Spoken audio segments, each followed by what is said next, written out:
È da tantissimo tempo che avrei voluto farlo e sigla!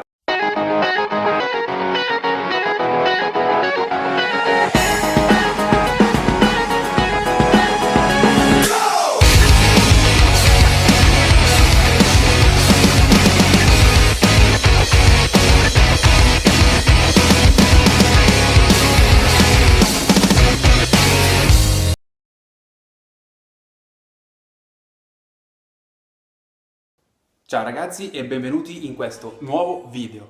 Prima di iniziare volevo fare una piccola parentesi sulla sigla. Era da tantissimo tempo che avrei voluto fare una sigla un po' più completa, un po' più carina, diciamo così, e ci ho messo tutto ieri ad editarla, a cercare i vari miei trip, tutte le cose che potevo unire, tutte le varie foto, per dargli un senso e anche per trovare soprattutto una musica che non aveva, diciamo così, copyright e perciò di libero utilizzo.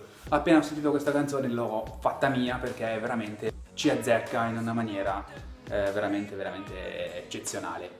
Come potete vedere ho una action cam sulla testa, la mia solita get-up, e farò, come avete sicuramente letto dal titolo, una piccola panoramica su come ho preparato la moto a livello di attrezzatura per questo viaggio a Capo Nord, questo viaggio importante. Di là, ecco, potete già vedere che ho preparato il set. Passiamo dalla parte in officina dove vi farò vedere la moto che è là che ci aspetta e la farò vedere con già queste montate. E adesso vediamo come ho preparato la moto. Bene ragazzi, partiamo subito per questa panoramica. Allora, la borsa serbatoio, le borse laterali, lo zainetto che avrà il mio passeggero, la mia zavorrina, e le sovraborse per queste borse.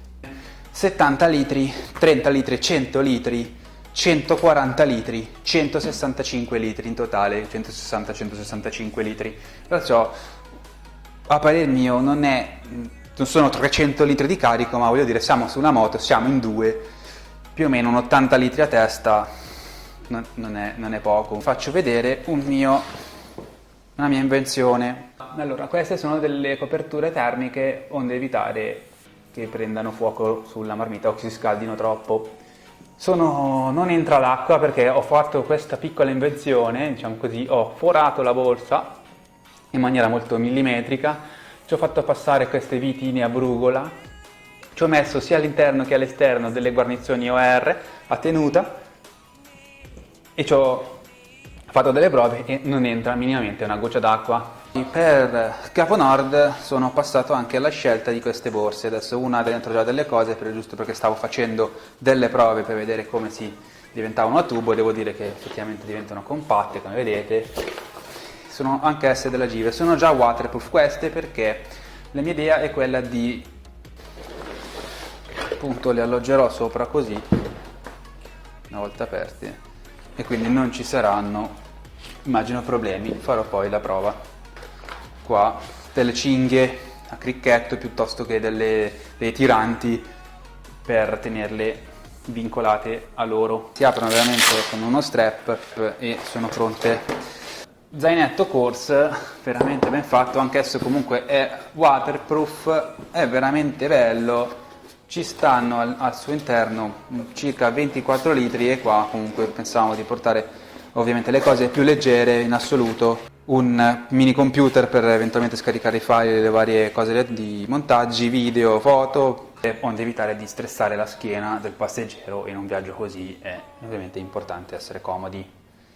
In queste due borse porterò invece appunto delle scorte di cibo, porterò il fornelletto, quindi a gas, a butano, le gavette per mangiare e cucinare. Adesso queste si montano e vanno sopra e si può cucinare benissimamente pasta e quant'altro.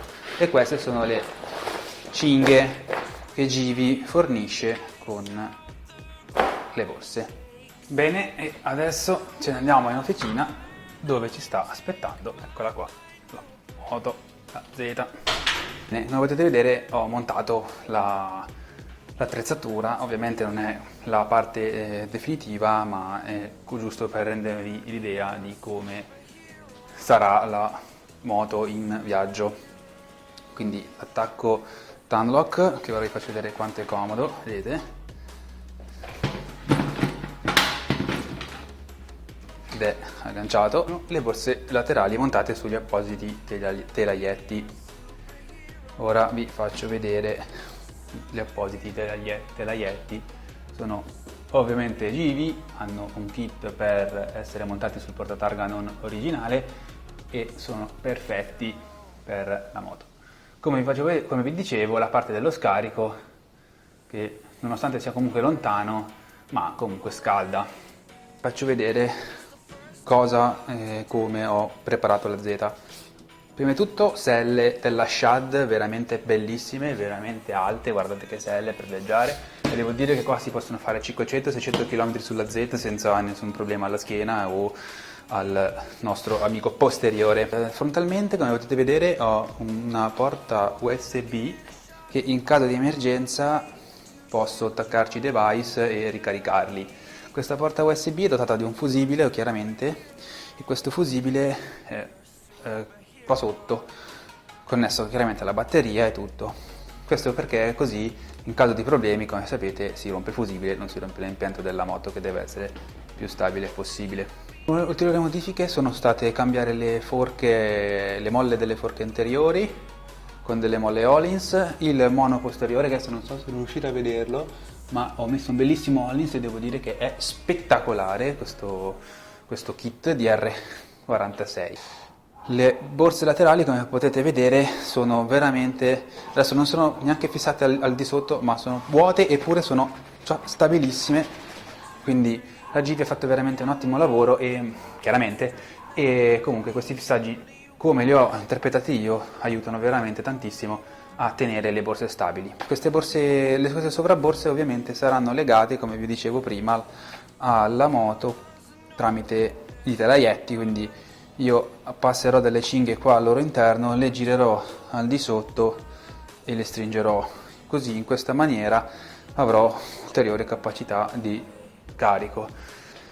Non ho ancora portato, come potete vedere, a cambiare le gomme, ma le porterò in questa settimana, quindi spero che questo video vi sia piaciuto. Se così fosse vi invito a lasciarmi un like e mi raccomando iscrivetevi al canale per non perdervi tutta la serie che porterò in questo viaggio. Condividete questo video con i vostri amici, è veramente tutto, spero che vi sia piaciuto, spero che vi sia stato comunque d'aiuto e noi ci rivediamo a un prossimo video. Ciao a tutti ragazzi!